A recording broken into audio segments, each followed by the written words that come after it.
Começa agora o programa O Som do Céu. O Som da Céu. Mas nós estamos acompanhados mais ainda com a presença do nosso Senhor, não é, querido meu, querida minha? Quero mandar um bom dia para o meu filho Renato, que está aí ligado. Muito bom dia, filho, que o Senhor te abençoe. E olha só, querido meu, querida minha, vamos começar aqui com o nosso aconselhamento, que nós ficamos aí paradinhos com os aconselhamentos um tempo, mas nós estamos voltados agora para aquilo que foram as perguntas que vocês me fizeram, né? Essa pergunta chegou, na verdade, para mim também por meio do Renato, acerca de tratar sobre como lidar com a fofoca. Nós já tratamos acerca disso, mas nessa pergunta em especial, como lidar com a fofoca dentro da congregação, ou seja, que a pessoa, pelo que eu compreendi da pergunta, a pessoa ela está lidando com uma situação dentro da congregação, voltado para mexerico, para diz que me diz. Querido meu, querida minha, para a palavra do Senhor, muitas vezes eu falo para os judeus, porque é o seguinte, está na palavra, mas não faz parte da cultura brasileira isso. Não faz parte da cultura brasileira não falar mal das pessoas, não faz. Mas dentro do judaísmo, por isso que eu falo judaísmo, quando eu falo judaísmo, meu querido, minha querida, eu estou falando da Torá, do livro da lei, das instruções, aqui chamado de Pentateuco, Gênesis, Êxodo, Levítico, Número, Deuteronômio. Então, querido meu, querida minha, para o judaísmo, na Torá, em Levítico, está escrito que quando você fala mal de alguém, você assassina essa pessoa.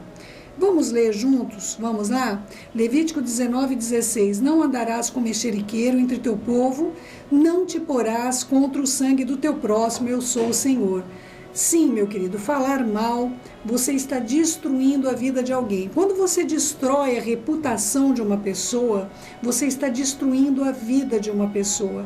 Então, meu querido, minha querida, eu gostaria que você anotasse aí, Levítico 19:16, leia você no seu momento devocional. Não precisa fazer isso na frente das pessoas, mas faça com você mesmo e coloque o seguinte, olha, eu não vou me colocar na condição de falar mal das pessoas.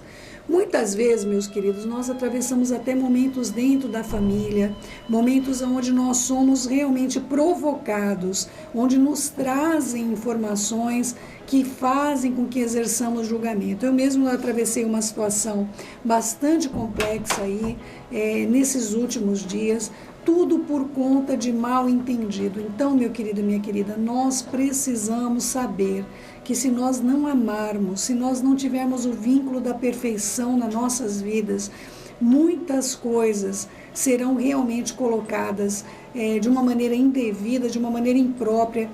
Vidas se perdem. Por quê? Porque quando você rompe o relacionamento de uma pessoa com a outra, você está criando uma morte espiritual. Meu querido, minha querida, olha, nós tivemos uma vez, eu e o Renato, fomos num programa, eu não me recordo se nós estávamos, se era na Silvia Popovic ou se era no Daniel, lá na Bandeirantes. Eu me lembro que era na Bandeirantes, mas não consigo me lembrar qual era o programa. Eu sei que ligou para lá no ar um rapaz, ouvindo tudo aquilo, que ele não falava com o pai há 17 anos. 17 anos por uma coisa que o pai falou. E que ele falou, olha, vendo vocês, vendo esse testemunho, eu quero que vocês saibam que eu tive coragem, antes de ligar para vocês, eu liguei para o meu pai. Então, querido meu, querida minha, essas coisas de divisão, essas coisas que trazem esse contrassenso por meio de uma palavra dura, uma palavra torpe, uma fofoca que chega acerca de uma pessoa e de outra, destrói vidas, destrói vidas. Provérbios 6:16. 6 coisas ao Senhor aborrece, e a 7ª sua alma abomina. Quais são as 6 coisas que o Senhor ele odeia? A palavra aborrecimento em hebraico é odeia. 6 coisas o Senhor odeia, mas a 7ª, a alma dele tem a abominação. Primeira, olhos altivos, uma pessoa que te olha de cima para baixo. Língua mentirosa, pessoa que vai e pronuncia coisas que não são verdadeiras. Mãos que derramam sangue inocente, sempre vai estar junto, viu, querido? A palavra mentirosa com derramamento de sangue, porque muitas pessoas chegaram a ser apedrejadas por falso testemunho. Aliás, o nosso Senhor somente foi emadeirado porque haviam 2 testemunhas contra ele. Lembre-se sempre, tudo neste mundo opera por meio de 2 testemunhas. Continuando, versículo 18. Coração que maquina pensamentos viciosos. Que são pensamentos viciosos, céu? É aquilo que você não consegue controlar, meu amado, minha amada. Você fica lá fazendo um filme, né? Você vai fazendo, ai não, mas e vai acontecer isso? Ah, mas vai acontecer aquilo. Não, mas vai, querido meu, querida minha, o Senhor não tem prognosticador no meio do povo dele. Para de fazer filme, quem vai falar, quem vai fazer, o que amanhã vai... Olha, o amanhã trará os seus próprios cuidados, basta este dia o próprio mal, não é? Os pés que se apressam para correr para o mal, correr para falar mal da vida das pessoas, correr para testemunhar mal, correr para fazer mal para quem te fez bem, correr para fazer mal para quem te fez mal também, meu querido, minha querida. Não vos vinguei a vós mesmos, mas dai lugar à ira, diz o Senhor dos Exércitos. A vingança pertence somente ao Senhor. Versículo 19. A testemunha falsa que profere mentiras e ao que ele abomina, meus queridos, o que semeia contenda entre os irmãos. Então, meu amado, o fofoqueiro, ele infelizmente tem a função dele, que é o quê? Ser usado para provar você. Fofoqueiro, por que o Senhor permite que o fofoqueiro continue no nosso meio? Porque ele vai ser usado pelo Senhor de uma maneira ou de outra para que você seja aprovado, para que você possa parar de ouvir coisas que não é bom para você. Olha só, meu querido, minha querida, presta atenção nisso. Para uma fofoca acontecer, ela tem de ter um emissor, mas tem que ter um receptor. Se não tiver um receptor, a fofoca morre ali. Por isso que na nossa família é assim, alguém começa a falar do outro, meu marido é o número 1 para fazer isso. Meu marido já pega o telefone e já liga para a pessoa de quem estão falando. Ele é assim, é a maneira que nós aprendemos que nós devemos ser. E você, meu amado, minha amada, se você fizer isso, se você falar, não, mas fulano está sabendo disso, vamos ligar para ele, vamos falar com ele, vamos falar com ela. Meu querido, a fofoca pode vir para você 2, 3 vezes. Quando eles verem, esses fofoqueiros, que você não é um campo para eles colocarem as minas deles, o fofoqueiro vai parar de procurar você. Porque o fofoqueiro não tem prazer de falar com quem não passa a fofoca para frente.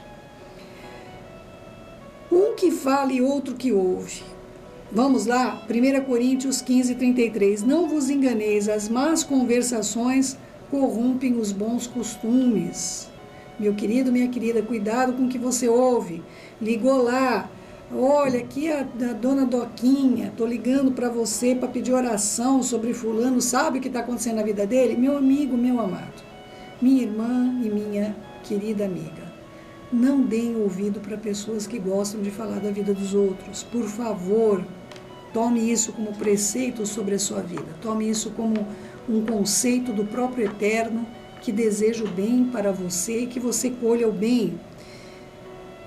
Olha só, meu querido, minha querida, 1 Coríntios 4, versículo 5. Portanto, nada julgueis antes do tempo, até que o Senhor venha, o qual também trará à luz as coisas ocultas das trevas e manifestará os desígnios dos corações, e então cada um receberá de Deus o louvor. Quando nós repassamos uma impressão nossa acerca de alguém, eu mesmo, meu querido, minha querida, eu tenho de me retratar, quando eu não tenho nem onde colocar minha cabeça quando eu percebo. É sutil, muitas vezes, quando nos envolvem numa situação assim. E nós acabamos expressando a nossa opinião sobre aquilo. E se ainda estão fazendo mal para alguém que a gente ama, mais complicado é. Então, querido meu, querida minha, nada julgueis antes do tempo. Eu já tenho falado isso para vocês. Esse versículo, na verdade, é um versículo meu dileto. Não é? Eu gosto muito mesmo de 1 Coríntios 4, de 5 em diante. Provérbios 13, 3. O que guarda a sua boca conserva a sua alma, mas o que muito abre os seus lábios tem perturbação. E é verdade, meu amado, minha amada. Às vezes você vai repassar a fofoca do fofoqueiro e nem é verdade. Às vezes você vai repassar o que o mexeriqueiro está dizendo e aquilo não tem nem fundamento, não é? A gente vive vendo isso no Facebook, não é? Coloca um monte de coisa lá que não é real. Quando a gente vai ver, todo mundo está repassando. Eu não repasso nada sem saber a origem, viu, meu querido, minha querida? Nem no Facebook, não repasso. Não repasso, porque eu aprendi sempre a conferir a fonte, da onde vem essa informação. Tanto ódio é proclamado no Facebook, tantas guerras sem necessidade alguma, porque o Senhor é o Senhor de guerra. E nós só podemos ir em guerras que Ele nos convoca, nós não podemos ser voluntários para a guerra. Existem guerras que não são nossas, meu querido, minha querida, eu já falei isso para vocês. Nós levamos um pouco mais de um ano para aprender a falar, mas nós levamos a vida inteira para dominar nossa língua, meu querido e minha querida. Né? Nós levamos um pouquinho mais do que um ano de idade para aprender a falar, mas nós vamos levar a vida toda para dominar essa língua que pode ser mortal. Vamos lá? Tiago 3, de 1 em diante. Meus irmãos, muitos de vós não sejais mestres, sabendo que nós receberemos mais duro juízo. Meu querido, minha querida, eu estou aqui, eu sei o preço que é procurar as coisas certinhas para você, porque eu vou prestar conta ao Senhor, não é? De tudo que eu estou dizendo a você. Porque todos tropeçamos em muitas coisas, mas se alguém não tropeça em palavra, tal varão é perfeito e poderoso também para refrear todo o seu corpo. Veja só, meu querido, você não domina a sua língua, você não vai dominar a sua boca para comer coisa errada, você não vai dominar a sua sensualidade, sua sexualidade, você não vai dominar as suas emoções, você não vai dominar nada. Se você não dominar a tua língua, o resto disso tudo aqui vai ser muito complexo de você dominar. E olha só, meu querido, minha querida, continuando. Ora, nós pomos freio na boca de cavalos para que nos obedeçam e conseguimos dirigir também seu corpo. Vede também as naus, os navios, que também sendo tão grandes, levadas e por impetuosos ventos, se viram com um bem pequenino leme para o que quer a vontade daquele que as dirige, que a governa. Assim também a língua é um pequenino membro, mas gloria-se de grandes coisas. Vede quão grande bosque é colocado em incêndio por meio de um pequeno fogo iniciado. A língua também é um fogo, com um mundo de iniquidade. A língua está posta entre nossos membros e contamina todo o corpo, e inflama o curso da natureza, e é inflamada pelo inferno, porque toda a natureza, tanto as bestas feras como as aves, tanto os répteis como os animais do mar, se amansa e foi dominada pela natureza humana, mas nenhum homem tem poder de dominar a língua. É um mal que não se pode refrear, está cheia de peçonha, veneno mortal. Com ela bendizemos ao Deus e Pai, e com ela amaldiçoamos os homens, feitos à semelhança de Deus. De uma mesma boca procede bênção e maldição. Meus irmãos, não convém que isso se faça assim. Porventura, uma fonte produtiva pode do mesmo manancial emitir água doce e água amargosa? Meus irmãos, pode também a figueira produzir azeitonas ou as videiras figos? Assim tampouco pode uma fonte dar água salgada e água doce. Nós precisamos ter o nosso dizer sim, sim e não, não, meu querido, minha querida. E hoje, quando eu estava, na verdade, esse estudo eu fiz há algum tempo, quando começou as reformas, e a gente não pôde dar continuidade, tivemos de trazer até um dia um programa gravado, porque não tinha nem como a gente conversar com você aqui. Mas olha só, querido meu, querida minha, é muito difícil quando nós nos envolvemos num disse que me disse, meu querido, minha querida. Não permita isso na sua vida. A língua nenhum homem pode dominar, mas o Todo-Poderoso pode dominá-la, por meio do nosso Senhor Yeshua, que nos deu a Ruach HaKodesh, que nos deu o Espírito Santo. Permita-se ser dominado por meio do Espírito Santo de Deus. Provérbios 29 e 22. O homem iracundo levanta contendas e o furioso multiplica as transgressões. Mas nós não somos esse tipo de pessoa, querido meu, querida minha. Tiago 1, 26. Se alguém entre vós cuida de ser religioso e não refreia a sua língua, antes você está enganando o seu próprio coração e a sua religião é inútil, não é? Então, querido meu, querida minha, eu quero só concluir aqui, porque a gente dá uma admoestação dura e severa, e todos nós tropeçamos nisso, nesse quesito, como diz as Escrituras, todos nós. Não adianta alguém aqui falar, não, eu sou doce e mansa de coração, sou doce e manso de coração. Meu querido e minha querida, todos nós tropeçamos no falar. Nós necessitamos 24 horas por dia, até quando a gente dorme, para não falar dormindo, não é, querido meu, querida minha? Mas nós necessitamos do governo da Ruach HaKodesh, o governo do Espírito Santo do Eterno. Então, céu, qual a nossa esperança?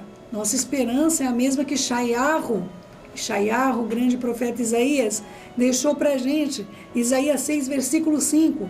Então eu disse, ai de mim, que vou perecendo, porque eu sou um homem de lábios impuros, e eu habito no meio de um povo de impuros lábios, e os meus olhos viram Rei, o Senhor dos exércitos. Mas um dos serafins voou para mim, trazendo na mão uma brasa viva que tirara do altar com uma tenaz. E com ela tocou minha boca, aleluia, e disse, eis que isto tocou os teus lábios, e a tua iniquidade te foi tirada, e purificado o teu pecado. Então, querido meu, querida minha, voltemo-nos para o Senhor. Ele é grande, misericordioso e assaz benigno. Ele é assaz benigno, ele é extremamente benigno. Voltemos a Ele no dia de hoje. Hoje, nessa sexta-feira, meu querido, minha querida. Hoje é dia de ter encontro com o nosso Pai Celestial. E digamos, Pai, manda para a gente um tição tirado do fogo, que possa vir sobre nós, Pai, que possa vir um dos teus serafins, ainda que doa, Pai, vai doer, claro que vai doer, mas, Senhor, eu quero ser tocado por essa tenaz, eu quero verdadeiramente ter os meus lábios purificados, e eu quero produzir vida e não morte por meio da minha língua. Se você fizer essa oração, meu querido, minha querida, você vai ter a experiência de Shayahu, você vai ter a experiência do profeta Isaías. Você vai ver o que o Senhor pode fazer por meio da sua vida. São 10 horas e 30 minutos e nós ficamos aqui com uma música que fale ao seu coração.